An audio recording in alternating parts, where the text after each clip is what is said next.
Bien. Alors, ça tourne? Ça tourne. Alors, Elsa, c'est silence. Elsa, c'est quand tu veux. Alors bonjour Anne Baudry, merci d'avoir accepté de venir ici répondre à nos questions. Donc Anne, vous êtes monteuse et vous avez notamment monté le film La vraie vie dans les bureaux.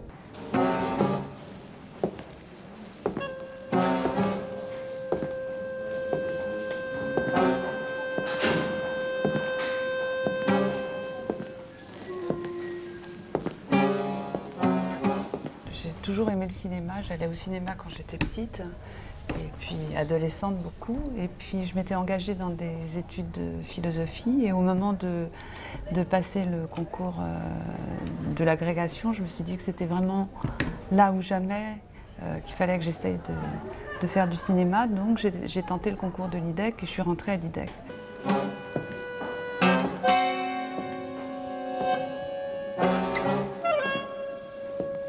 Et quand j'ai commencé avec mes camarades à faire des films, je me suis rendu compte que j'avais une approche extrêmement intellectuelle de l'image et que aussi, en bonne intellectuelle, j'étais très maladroite dans mes gestes.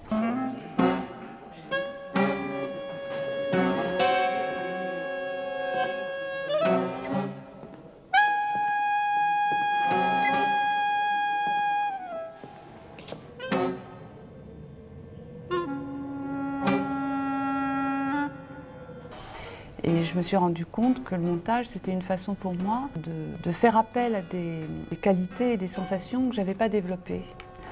Et donc, je me suis mise à faire du montage d'une certaine manière pour me rééduquer à autre chose, c'est-à-dire à ne pas avoir simplement un fonctionnement intellectuel par rapport au monde, mais aussi à apprendre à me servir de mes émotions et à travailler aussi à partir de mes émotions. C'est-à-dire, en fait, ce que j'ai compris par la suite, à mettre ma perception en accord avec ma pensée.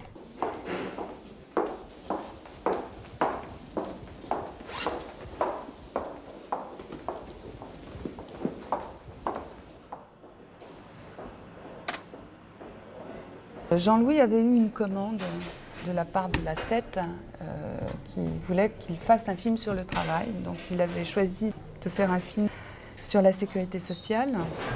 Il avait en tête de ne pas rencontrer les femmes au départ.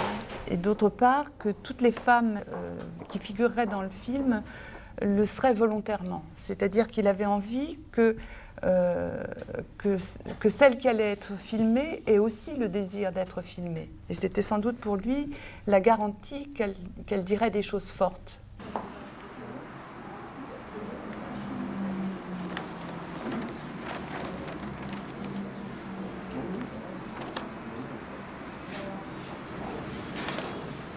Est-ce que tu penses que ce travail est un travail qui a du sens socialement? Socialement, oui. C'est vrai que bon, la tarification par rapport à l'invalidité, c'est pas pareil. Nous, c'est plutôt relation avec l'employeur. Puis l'invalidité, oui, ça m'intéresserait beaucoup d'y travailler. J'essaierai de tout faire pour que les assurés aient leur argent à temps, pour qu'ils ne se disent pas à la fin du mois est-ce que je vais recevoir ma pension ou je vais attendre tout ça. Enfin, si j'y travaille, enfin, si un jour j'y travaille, ça sera mon point essentiel. Voilà. Est-ce que tu as d'autres centres d'intérêt en dehors de ton travail et de ton ambition? J'ai un enfant. J'ai un enfant. Et oui, mon enfant. J'aime beaucoup, j'adore. Il a 4 ans. Quand on travaille au montage, on travaille à l'intérieur de contraintes qui sont à la fois des contraintes qui ont été décidées à la mise en scène. Hein. Je veux dire, quand vous avez, par exemple, dans La vraie vie dans les bureaux, un travelling et une interview qui dure 5 minutes, une façon de tourner, ça vous impose à vous, monteurs, de monter ça d'une certaine manière. Vous ne pouvez pas faire ce que vous voulez avec les images. Donc cette liberté, c'est toujours une liberté surveillée. Et de toute façon, en art, on travaille toujours à partir des contraintes. Et c'est dans ce jeu avec les contraintes qu'on trouve aussi une forme de liberté. Mais par ailleurs aussi, je crois que notre relation était assez ritualisée et toujours avant de commencer un montage, il m'invitait au restaurant et il me parlait assez longuement de son film. Et donc il insufflait quelque chose. Il avait une façon d'en parler. Jean-Louis est quelqu'un qui parle extrêmement bien du cinéma. Et il avait une façon, d'une certaine manière, de m'insuffler quelque chose du film que j'avais en fait envie après de lui rendre et de lui redonner. C'est-à-dire que je ne pourrais pas monter un film comme ça, dans cette liberté-là, si je ne sentais pas aussi de la part du réalisateur qu'il y a un vrai désir par rapport à son film. Et que moi, comme monteuse, je vais être d'une certaine manière la traductrice de ce désir. Par exemple, il m'est arrivé de monter avec d'autres réalisateurs qui me laissent libre, mais où il n'y a pas de propos. Et là, je suis très très embêtée parce que je ne sais absolument pas comment monter leur film. Et donc, souvent, ça tourne court, enfin, je m'épuise complètement. Alors qu'avec avec Jean-Louis Comolli, il y avait toujours à la base, déjà lui-même, une certaine représentation de son film qu'il me communiquait, que je réinterprétais et qui me permettait de chercher vraiment.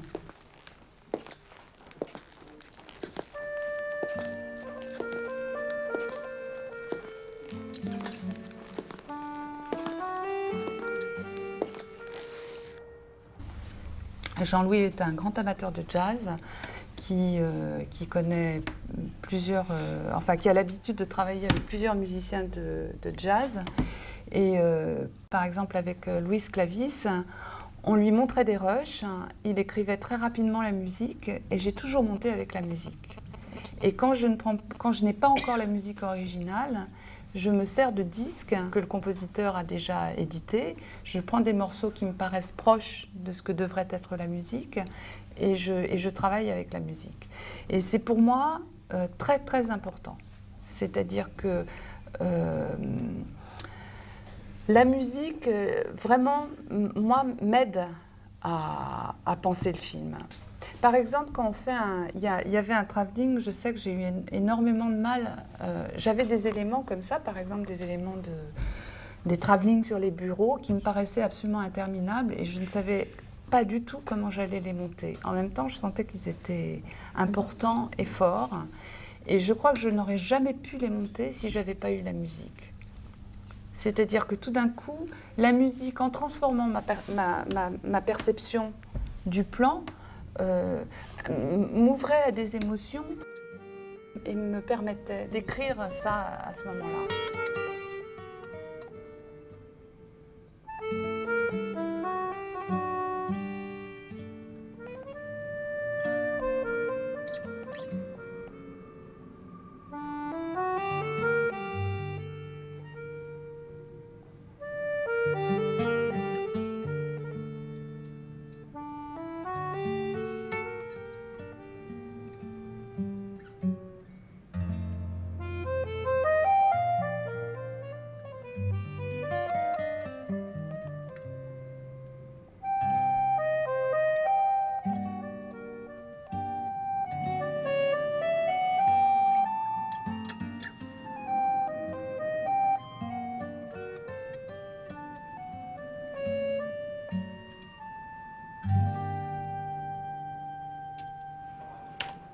Par la suite, quand j'ai commencé à réfléchir un peu plus sur le documentaire et sur le montage dans le documentaire, je me suis rendu compte que c'était bien souvent la fonction du montage, que cette fonction de coécriture.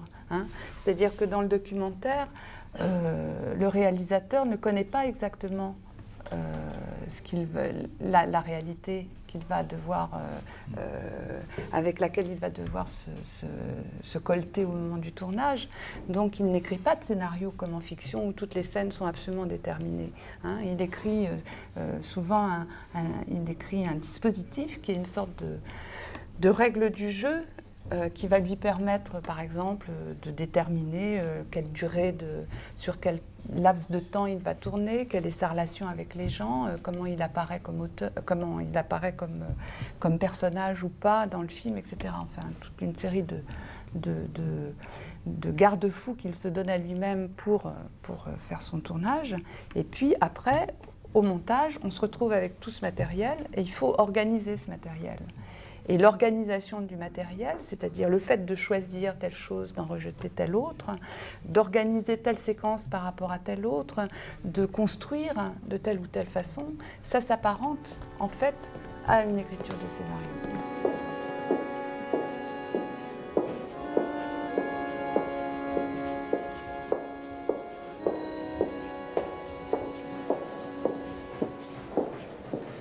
Je suis rentrée à la Gramif en mars 83, chose que je regrette énormément maintenant, parce que je pense que c'est pas un poste qui me convient.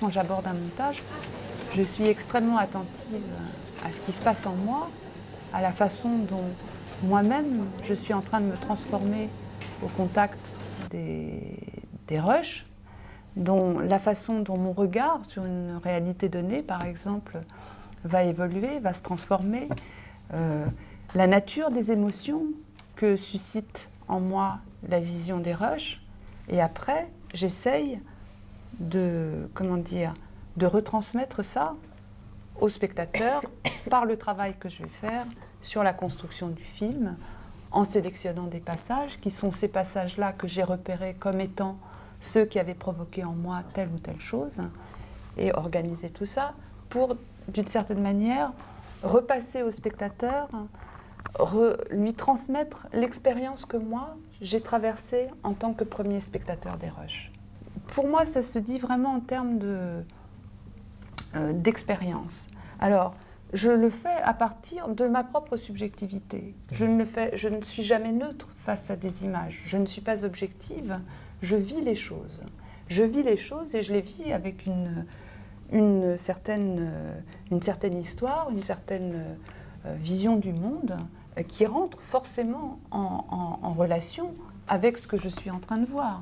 Hein, je ne peux pas séparer les deux choses, et qui rentre aussi en relation dans une discussion avec le réalisateur, dans la rencontre entre un univers qui sera celui du réalisateur et le mien.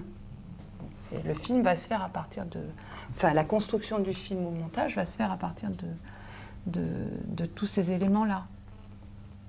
Et est-ce que vous avez justement la vision du film dès les premiers instants où vous commencez à regarder les rushs qu'on vous fournit? Est-ce que rien qu'avec la première visualisation, vous avez déjà en tête une idée de ce que pourrait rendre le film?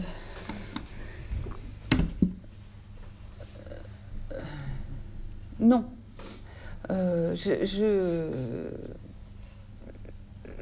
suis comme vous. C'est-à-dire, je reçois des choses. Je reçois des choses et au départ, je les reçois et je mets en action dans ma tête un système d'association. C'est-à-dire que je me mets en position de garder tout à ma disposition tout le temps et de laisser chaque élément résonner avec un autre. C'est-à-dire qu'au bout de, je sais pas, de 2 heures de rush, par exemple, je commence à me dire...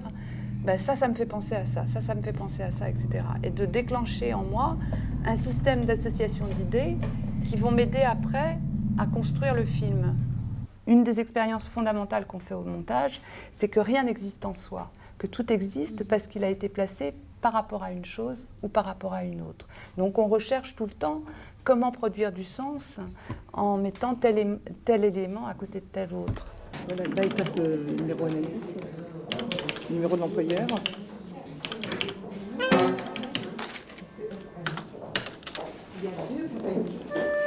Alors là, tu vérifies quand même si l'adresse elle est bonne.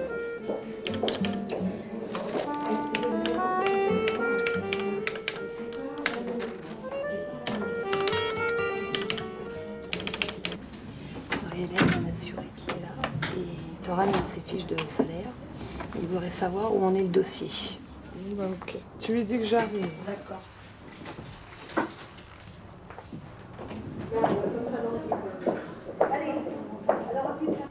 Les autres contraintes, c'est aussi comment rendre compte du travail, comment rendre compte de tous les lieux, comment aller des archives au bureau, comment aller au pool des dactylos. C'est-à-dire travailler toujours sur un double axe qui est à la fois un axe horizontal, qui est d'une certaine manière le cahier des charges, rendre compte du travail de ces femmes, montrer quelle est leur routine de vie, comment elles travaillent à l'intérieur de cet endroit, et en même temps vertical qui est le sens qu'on va donner, nous spectateurs, à la relation de toutes ces séquences les unes par rapport aux autres, et où je vais mener le spectateur entre le début et la fin du film.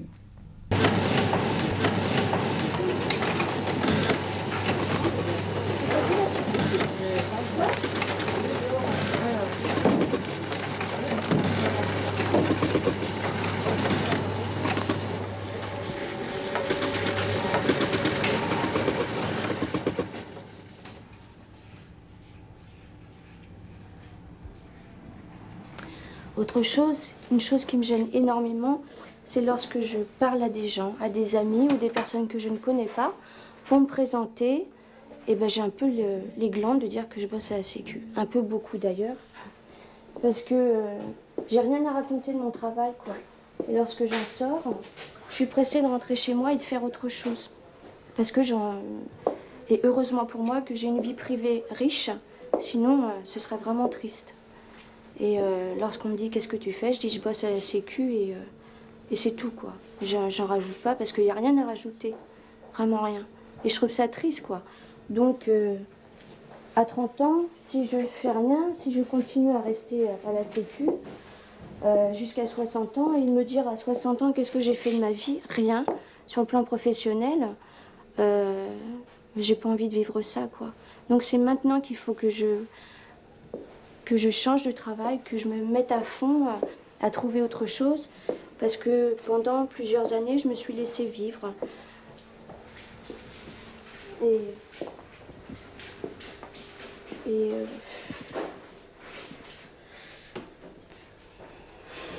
Dans le documentaire, qui est du cinéma, il y a une dimension qui est évidemment extrêmement importante, qui est le temps.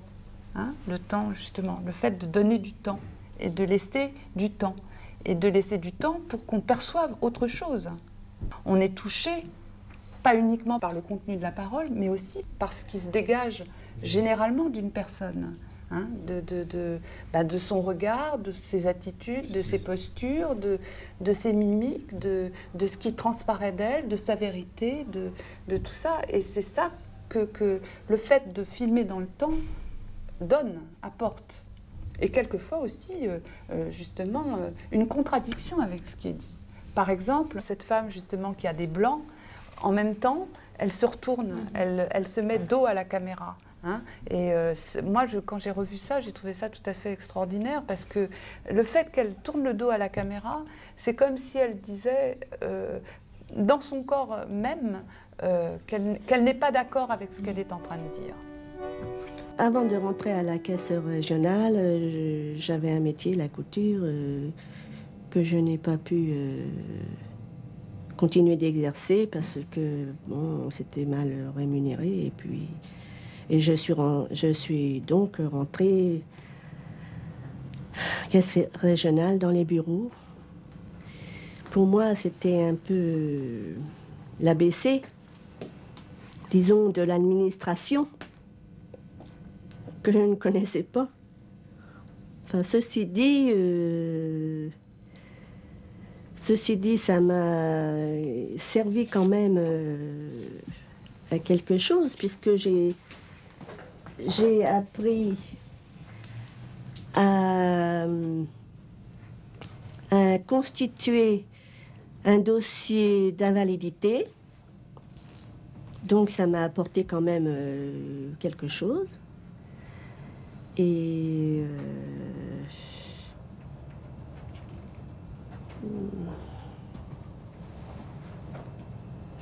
là, j'ai un blanc. Je sais pas quoi dire là.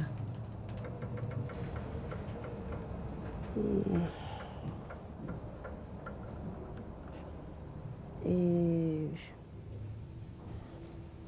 les trous dans la parole, ils ont pour effet, la plupart du temps, de mettre en doute la parole elle-même. C'est-à-dire que ces femmes, celles principalement qui ont comme ça des sortes de blancs, il y en a une même qui dit là j'ai un blanc, j'ai un blanc. Et bien ce blanc, c'est comme un lapsus, c'est comme si tout d'un coup la parole lui échappait parce qu'elle sait que ce qu'elle est en train de dire, elle n'y croit pas elle-même. Et donc elle met en doute sa propre parole par le fait qu'elle oublie ce qu'elle est en train de dire. Or, qu'est-ce qu'elle était en train de dire? Elle était en train de chercher des bonnes raisons de trouver du sens à son travail. Voilà. Elle essayait de croire à ce qu'elle faisait. Et puis, en fait, il y a autre chose en elle qui dit non, je n'y crois pas. Et je n'y crois pas, c'est le blanc, c'est l'hésitation, c'est le silence. Et très souvent, dans la parole, on se rend compte qu'il y a le discours qu'on tient, qui est une chose, et qu'il y a le corps avec lequel on formule cette parole, qui dit autre chose. Et ce qui est très beau dans le documentaire, à mon avis, c'est cette relation entre un corps et une parole. Et le fait que les deux ne marchent pas forcément ensemble, et que souvent, justement, c'est dans les silences, dans des attitudes, dans des comportements, que se révèle autre chose que ce que le discours semble dire, que ce que la parole semble dire. Hein? Bonjour. Ça pour l'instant. Ça va les enfants? Ça va, ça va. Je tremble comme une fille, je tremble de partout. Tremble. Prête alors? Je pense par exemple que c'est ce qui sépare profondément le documentaire du journalisme. Dans le journalisme, on cherche quoi? On cherche une information, hein, et on s'en tient précisément uniquement au discours. Hein. La parole n'est là que pour elle-même.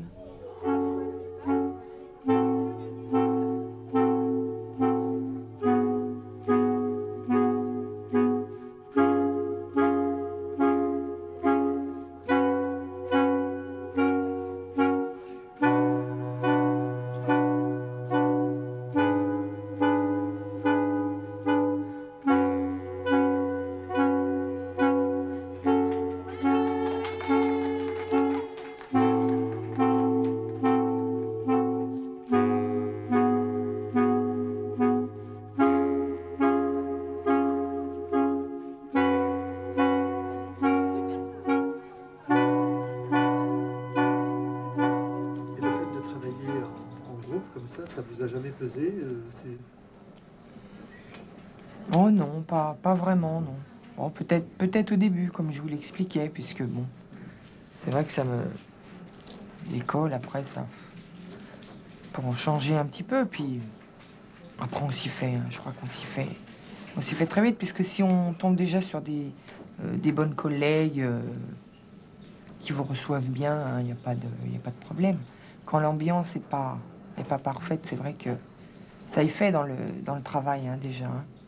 Mais là, ici, non. Non, je ne l'ai jamais vraiment ressenti. Hein. Puis je pense que s'il y avait eu quelque chose, au bout de 18 ans, quand même, je serais peut-être partie depuis longtemps. Hein. On ne sait pas que je me plais... Je me plais bien ici, quand même, où je suis, mais peut-être que changer, quand même, ce serait peut-être bien aussi, quoi, c'est ça? Je pense que le film, dans sa globalité, dénonce quelque chose qui est le travail, hein, le travail tel qu'il s'exerce pour la plupart d'entre nous et contre nous, enfin en obligeant les 3/4 de l'humanité à être dans une vie qu'il n'a pas forcément choisie, qui qu'il est obligé de subir et contre lequel il se bat avec ses moyens. Alors il y a plein de moyens. Il y a une déléguée syndicale d'ailleurs dans le film, que ça se voit, ça se sent, et celle qui ne veut pas être cadre, qui ne veut pas monter dans la hiérarchie, etc. Donc chacun subit le travail, et le travail, c'est une oppression des gens. Et puis il y a d'autre part, je crois, un niveau plus général, plus métaphorique de notre existence à tous, qui font que dans notre existence, on a des rêves auxquels on ne va pas forcément, qui ne vont pas forcément s'exaucer, et qu'on ne change pas de vie comme ça, et que peut-être que de la vie, on n'en sort pas. Donc il ne s'agit jamais de démontrer quelque chose. Alors peut-être que moi, dans mon approche et dans ma vision du monde, et peut-être qu'en ça je rejoins aussi Jean-Louis, il y a sans doute l'idée que la vie est faite aussi d'un certain nombre d'illusions qui se perdent au fur et à mesure. Et que dans ma propre existence, ce trajet que font certaines des femmes, je peux le retrouver. Et que tout d'un coup, ce qu'elles disent entre en résonance avec moi. Donc forcément, c'est ces éléments-là qui rentrent en résonance avec moi que je vais avoir tendance à sortir de la masse des rushs et à mettre en exergue, à essayer de faire ressentir à son tour au spectateur. Alors, je pense aussi que par rapport à un film comme ça, quand on est un spectateur de 19 ans, on ne réagit pas du tout de la même manière que quand on est un spectateur de 30 ans ou de 50 ans. C'est-à-dire qu'on est encore dans un rapport au monde qui est fait d'une série de projections sur ce que sera l'avenir. Et puis c'est très bien, c'est formidable, il faut que ça soit comme ça. Et puis dans le temps, les choses changent un petit peu et comment dire, on se réapproprie sa vie et une relation à sa vie un peu différemment. Et je pense que toutes ces femmes qui n'ont pas choisi forcément la situation dans laquelle elles sont, eh bien elles se réapproprient leur vie de différentes façons. Et je pense que le film nous fait traverser ça et nous fait partager cette expérience-là. Oui, parce que il y a la jeunesse. Non, il y a quand même moins de jeunes. Oui, il y a moins de jeunes. Ah bon, je peux, moins de jeunes meneurs. Si moi je suis toute seule par exemple à faire des blagues, bon je vais avoir moins d'imagination que si on est tout un groupe, quoi. C'est plus sympa. S'il n'y a pas d'écho, c'est vrai que c'est... À mon ancien agent de maîtrise, Patrice, c'était un grand fumeur, il fumait des brunes. Et puis il lui restait 5 cigarettes, pas beaucoup, je les avais toutes collées les unes ensemble. Oh là là. À Christian aussi, on lui avait fait, alors là on était vaches, dans son agrafeuse on lui avait mis des cornichons, tu vois. Ah, c'était ça avec son agrafeuse, ça avait coulé, c'était dégoûtant. Et un camembert au fond d'un tiroir. Ah oui, il est resté très longtemps. Il est resté longtemps et puis je disais, mais c'est bizarre, il y a une odeur. C'était dans le fond, il y avait des documents sur le dessus, elle voyait rien parce que bon, il y a des trucs qu'on sent jamais. Il y avait une odeur là-dedans.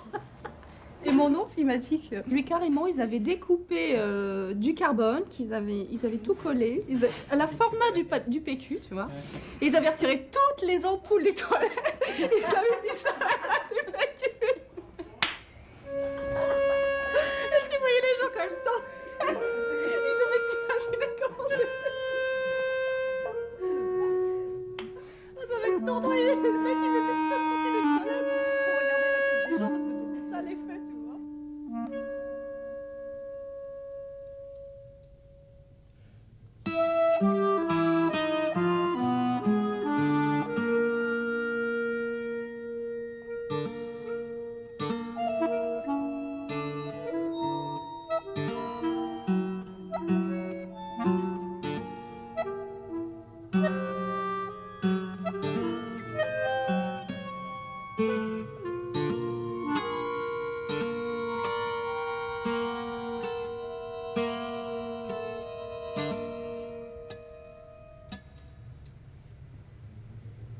Le film n'est pas un film réaliste. Le film, dans sa forme même, intègre en permanence, comment dire, une sublimation possible, je vais dire ça comme ça, hein, par la possibilité de sublimer ce qui nous est donné à vivre. Donc, dans le film de Jean-Louis, par exemple, pour moi, ça se donnait dans ces travelling qui foncent vers des fenêtres, qui s'arrêtent, mais où il y a du blanc, hein, et qui est comme s'il y avait un ailleurs, soit aussi, par exemple, par la musique, qui indique toujours une façon de sublimer la réalité. Et du coup, on est au plus proche de la réalité, mais pas du tout dans un univers réaliste.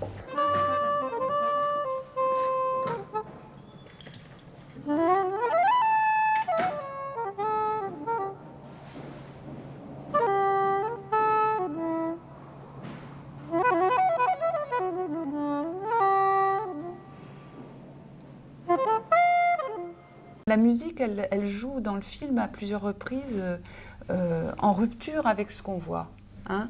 C'est-à-dire soit, ça je m'en suis rendu compte hier, soit quand je mets un air de guinguette sous les pas de la dame qui pousse ses caddies et que je m'amuse du rythme des pas avec le rythme de la musique, hein, en créant à la fois des points de contact et en même temps des décalages, je donne à voir l'image et le hors-champ de l'image. C'est-à-dire que, comme si, justement, là, tout d'un coup, il y avait de l'ailleurs qui arrivait par la musique. Hein. C'est comme un air de guinguette. Et on peut imaginer que cette dame qui est en train de pousser son caddie avec ses dossiers dans le couloir de la Cramif, et ben, le dimanche, elle fait autre chose, elle va danser au bord de la Marne, etc. En plus, la musique a un côté populaire, mais dans le bon sens du terme.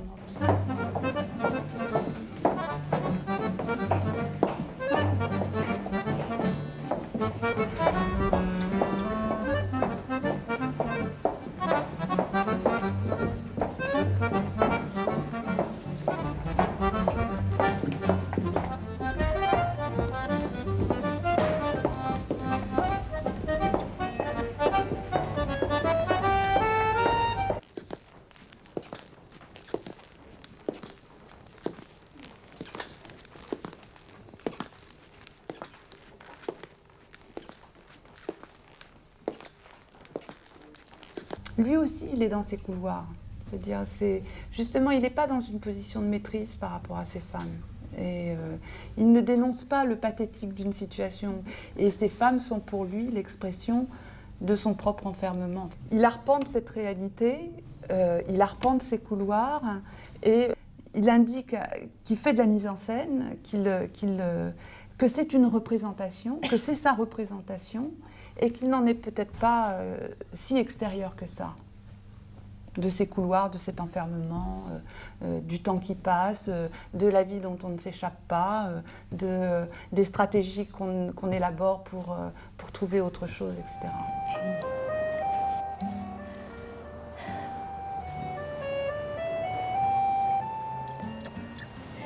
Oui, j'aurais dû être clown.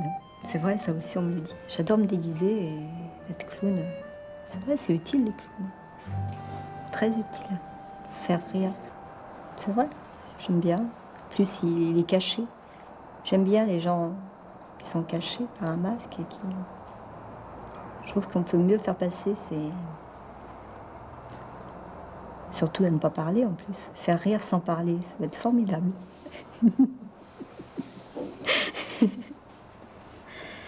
Oui, j'aimerais bien. T'es un clown, tiens. Voilà. J'ai peut-être ce soir découvert ma vocation. Clown, ah ouais.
Ce film avait été donc commandé par la 7 à l'époque. Et 2 ans après, la première version était la version longue, de 1h16, je crois, 1h16 minutes. Et puis 2 ans après, on nous a rappelé, parce que Arte voulait diffuser le film, mais dans une version courte de 52 minutes. Et évidemment, on ne m'a pas donné de temps de montage pour repenser les choses et voir comment je pourrais retravailler pour faire un 52 minutes. On m'a donné une journée de montage avec le film et on m'a demandé de couper. Donc j'ai coupé. Et forcément, j'ai coupé tout ce qui était inutile. Donc voilà, je crois que là, on est en plein dans le cœur du problème. C'est-à-dire que l'ennemi à la télévision, c'est le temps. Et c'est le temps à tous les niveaux. C'est-à-dire à la fois, maintenant, les conditions de travail dans lesquelles j'étais à l'époque, dans les années 93, je crois que j'ai fait le film, on avait 3 mois de montage ou 4 mois de montage, c'est-à-dire un temps assez long, un temps de maturation qui est absolument indispensable au montage. Aujourd'hui, les temps de montage sont beaucoup plus courts, au prétexte que les machines vont beaucoup plus vite, sauf que la tête, elle ne va pas plus vite. Et d'autre part, on assiste à une toute-puissance des diffuseurs qui ont de plus en plus des commandes de films formatés à l'image de leur chaîne. Maintenant, les contraintes qu'on nous donne en tant que monteur ne sont plus pour le bien du film, mais sont en fonction de critères à la fois d'identification du produit immédiatement par le téléspectateur, de créneaux d'audience. Il faut qu'on comprenne tout dans les 3 premières minutes. Donc que toute l'exposition du film soit faite dans les 3 premières minutes. Et généralement, il faut expliquer les choses par un commentaire, les réexpliquer après par un autre commentaire. Enfin, il faut que tout soit mâché et il faut toujours qu'il y ait des effets d'annonce. C'est-à-dire qu'il y ait quelque chose, qu'il y ait une accroche pour le téléspectateur, de telle sorte qu'il ne lâche pas la chaîne et qu'il n'aille pas voir ailleurs. Donc évidemment, tout ce qui est un peu exigeant, c'est-à-dire qui suppose un développement dans le temps, qui suppose une certaine concentration de la part du spectateur, une application du spectateur, oui, qui accepte de rester 5 minutes devant un film sans savoir exactement où ça va l'emmener, eh bien tout ça est absolument refusé par la chaîne.